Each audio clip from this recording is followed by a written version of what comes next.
Now we finish second chapter, software architecture, and we will start the third chapter, that is architectural styles. So we will see what is architectural styles. An architectural style consists of a few key features and rules for combining those features so that architectural integrity is preserved. Architectural software is determined by some points. We will see that. A set of component types, for example, data repository, a procedure that performs some function at runtime. So this is the one point. Then the second is topological layout of these components indicating their runtime interrelationship. And the third, set of semantic constraints. For example, a data repository is not allowed to change the value stored in it. And the fourth point is a set of connectors. For example, subroutine call, remote procedure call, data streams sockets. So these medicate communication, coordination or cooperation among components. And a styles, so we'll see the definition also. A style defines a class of architecture equivalently. It is an abstraction for a set of architecture that meet it. Styles are usually ambiguous about that number of components involved. For example, a pipe and a filter stream may have two filters connected by a pipe or 20 filters connected by a 19 pipes. Pipes and filters. In a pipe and filter style, each component has a set of inputs and a set of outputs. A component reads streams of data on its inputs and produces streams of data on its outputs, delivering a complete instance of the result in a standard order.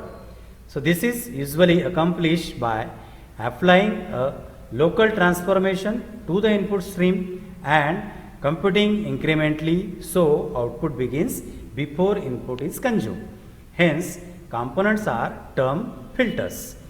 The connectors of this style serve as conduits for the streams transmitting outputs of one filter to input of another.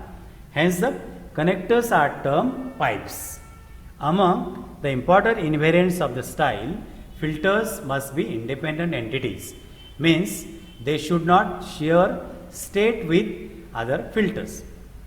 Also, filters do not know the identity of their upstreams and downstreams filters. Their specification might restrict what appears on the input pipes or make guarantees about what appears on the output pipes, but they may not identify the components at the ends of those pipes. Furthermore, the correctness of the output of a pipe and filter network should not depend on the order in which the filters perform their incremental processing, although fair scheduling can be assumed. So in this figure also we can see, so common specialization of this style include pipelines which restrict the topologies to linear sequences of filters, bounded pipes which restrict the amount of data that can reside on a pipe, and type pipes which require that the data passed between two filters have a well-defined type.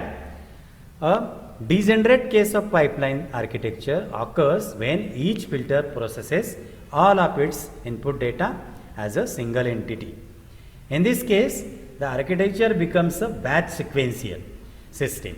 In this system, pipes no longer serve the functions of providing a stream of data and therefore are largely vestigial.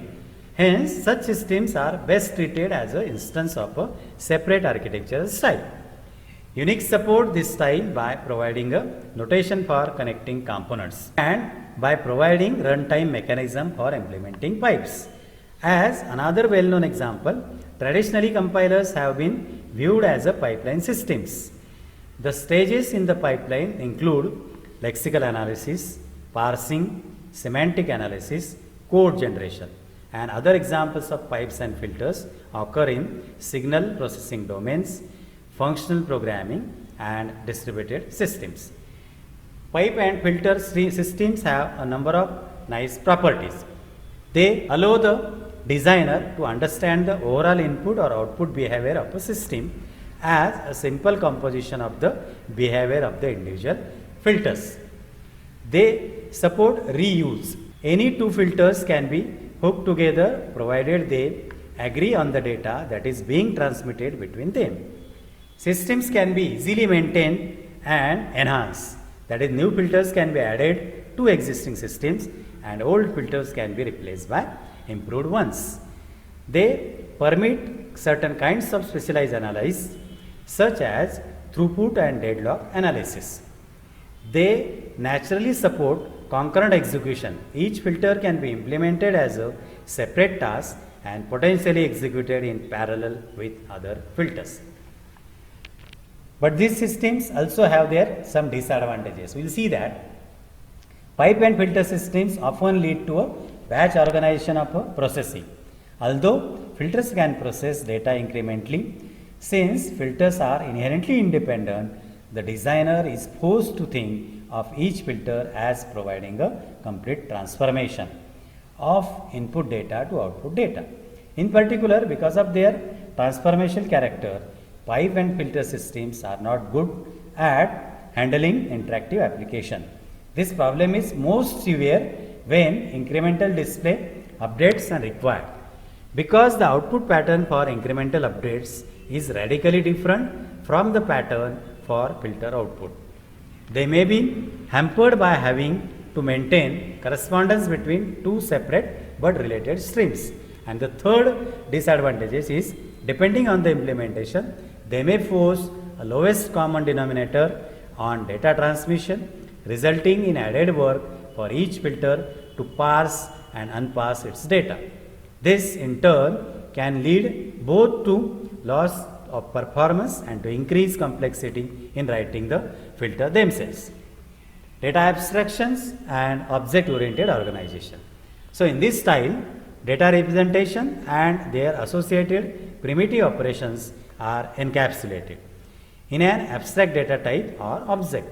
The component of this style are the objects, or if you will, instances of the abstract data types. Objects are examples of a sort of component we call a manager, because it is responsible for preserving the integrity of a resource. Objects interact through functions and procedures. Invocation. Two important aspects of this style are, first, that an object is responsible for preserving the integrity of its representation. That is usually by maintaining some invariant over it.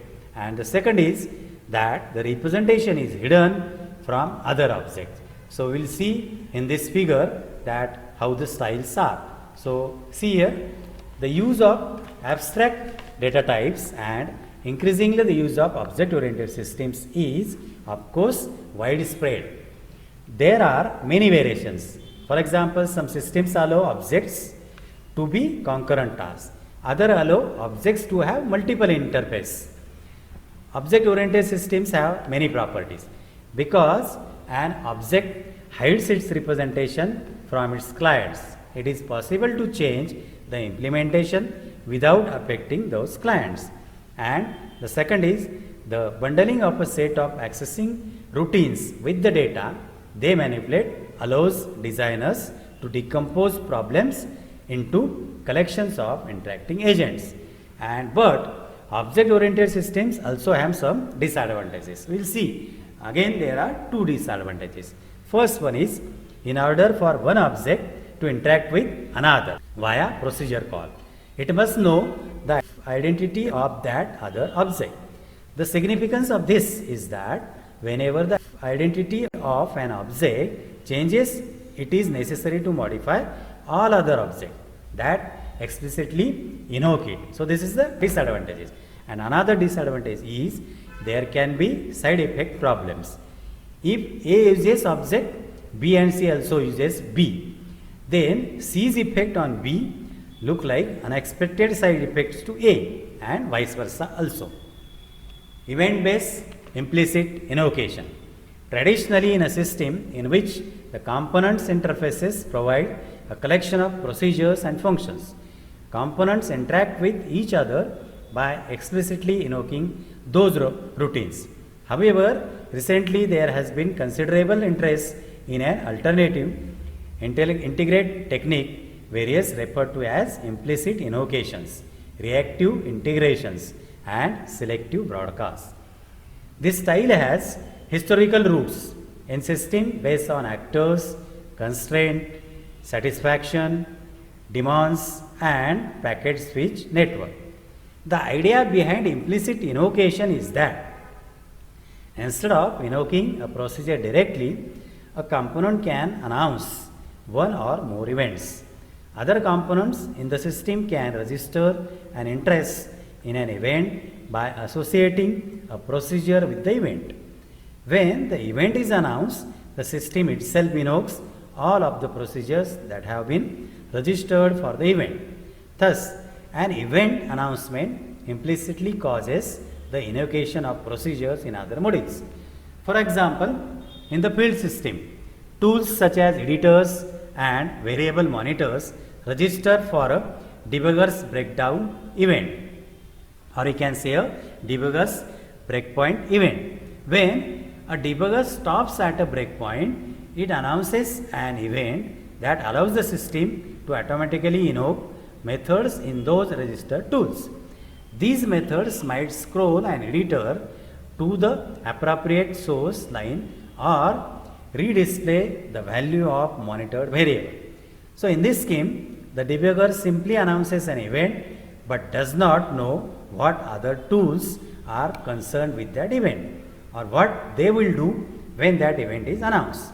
Architecturally speaking, the component in an implicit invocation styles are modules whose interfaces provide both a collection of procedures and set of events.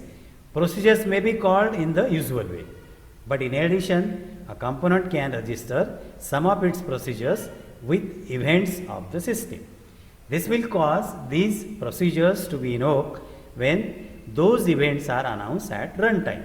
Thus, the connectors in an implicit invocation system, this includes traditional procedure call as well as the binding between event announcements and procedure calls. The main invariant of this style is that announcers of events do not know which components will be affected by those events. Thus, components cannot make assumptions about order of processing or even about what processing will occur as a result of their events. So, for this reason, most implicit invocation systems also include explicit invocation, that means the normal procedure call, as a complementary form of interaction. One important benefit of implicit invocation is that it provides strong support for reuse. Any component can be introduced into a system simply by registering it for the events of that system. A second benefit is that implicit invocation is a system evaluation. Components may be replaced by other components without affecting the interfaces of other components in the system. In contrast, in a system based and explicit invocation, whenever the identifier of a module that provides some system function is changed, all other modules that import that module must also be changed. And the primary disadvantages of implicit invocation is that component relinquish control over the computation performed by the system. When a component announces an event, it has no idea what other components will respond to it. Worse, even if it does know that other components are interested in the events it announces, it cannot rely on the order in which they are invoked, nor they can be or they can't know when they are finished. Another problem concerns exchange of data. Sometimes data can be passed with the event, but in other situations, event systems must rely on a shared responsibility for interaction. In these cases, global performance and resource management can become a serious issue. And finally, reasoning about concatenates can be problematic since the meaning of a procedure that announces events will depend on the context of binding in which it is invoked or it is called. Layered systems. A layered system is organized hierarchically, each layer providing service to the layer above it and serving as a client to the layer below. In some layer system, inner layers are hidden from all except the adjacent outer layer, except for certain functions carefully selected for export. Thus, in these systems, the components implement a virtual machine at some layer in the hierarchy. And in other layer systems, the layers may be only partially included. The connectors are defined by the protocols that determine how the layers will interact. Topologically constraints include limiting interaction in adjacent layers. We will see in the figure that here the most widely known example of this kind of architectural styles are layered communication protocols. In this application area, each layer provides a substrate for communication at some level of abstraction. Lower levels defines lower levels of interaction, the lowest typically being defined by hardware connections. Other application areas for this style include database systems and operating systems. Layered systems have several desirable properties. We will see that they support design based on increasing levels of abstractions. This allows implementations or implementers to partition complex problems into a sequence of incremental steps. They support enhancement like pipelines because each layer interacts with at most the layers below and above. Changes to the function of one layer affect at most two other layers. And the third property, they support reuse. Like abstract data types, different implementation of the same layer can be used interchangeably provided they support the some interfaces to other adjacent layers.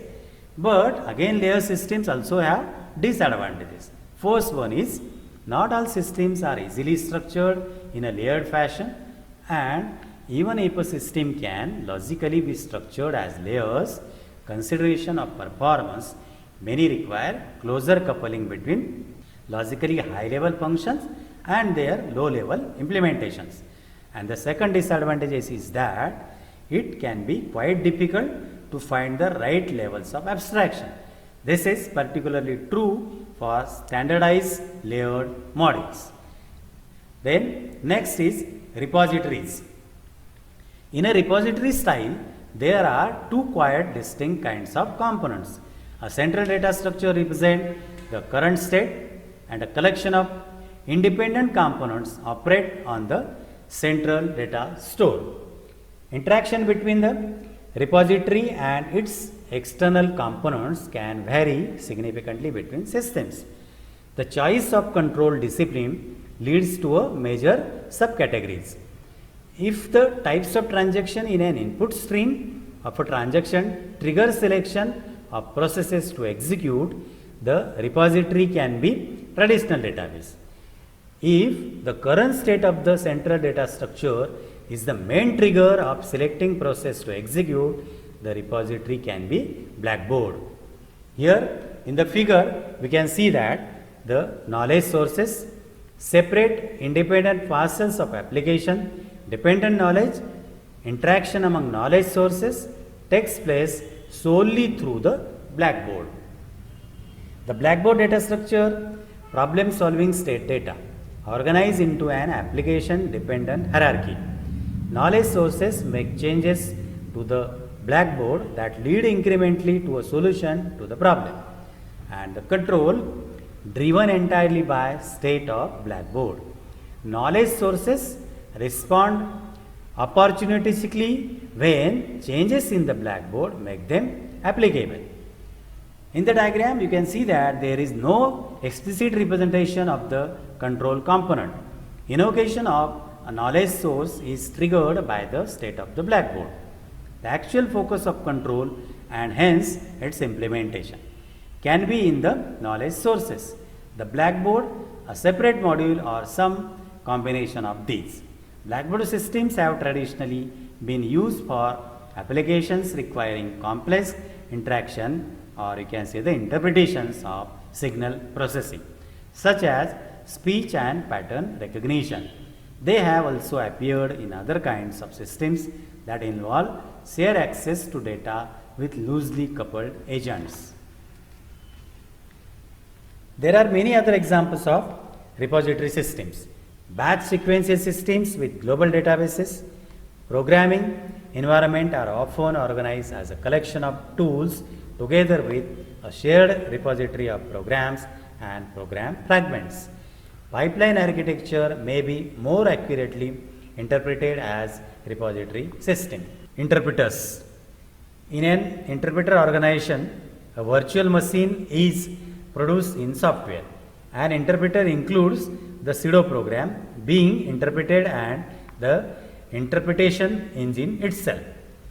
The pseudo program includes the program itself and the interpreter's analog of its execution state. The interpretation engine includes both the definition of the interpreter and the current state of its execution. Thus, an interpreter generally has four components: an interpretation engine to do the work, a memory that contains the pseudocode to be interpreted, a representation of the control state of the interpretation engine, and a representation of the current state of the program being simulated. You can see in the figure. Interpreters are commonly used to build virtual machines that close the gap between computing engine expected by the semantics of the program and the computing engine available in hardware. We occasionally speak of programming language as providing, say, a virtual Pascal machine. We'll see the next point, other familiar architectures. There are some other architectural styles and patterns. Some are widespread and others are specific to particular domains. We'll see one by one. First one is distributed processes. Distributed system has developed a number of common organization for multi-process system. Some can be characterized primarily by their topological features, such as ring and star organizations. Others are better characterized in terms of the kinds of interprocess protocols that are used for communications. For example, herd bit algorithm. One common form of distributed system architecture is a client-server organization. In this system, server represents a process that provides services to other processes. Usually, the server does not know in advance the identities or number of clients that will access at the runtime. On the other hand, clients know the identity of a server and access it by remote procedural call. And next is main program subroutine organizations. The primary organization of many systems mirrors the programming languages in which the system is written. For languages without support for modularization, this often results in a system organized around a main program and a set of subroutines.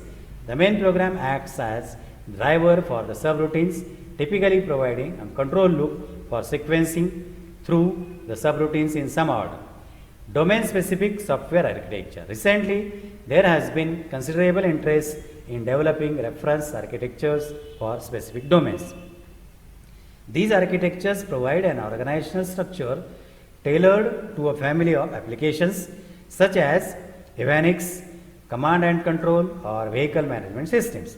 By specializing the architecture to the domain, it is possible to increase the descriptive power of structures. And the next is the state transition systems. A common organization for many reactive systems is the state transition system. These systems are defined in terms of a set of states and a set of name transition that move a system from one state to another. Process control system. Systems intended to provide dynamic control of a physical environment are often organized as process control systems.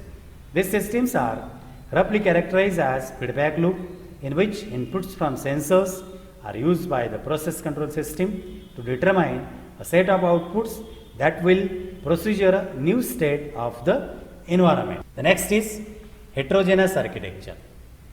There are different ways in which architectural styles can be combined. One way is through hierarchy. A component of a system organized in one architectural style may have an interactive structure that is developed a completely different style.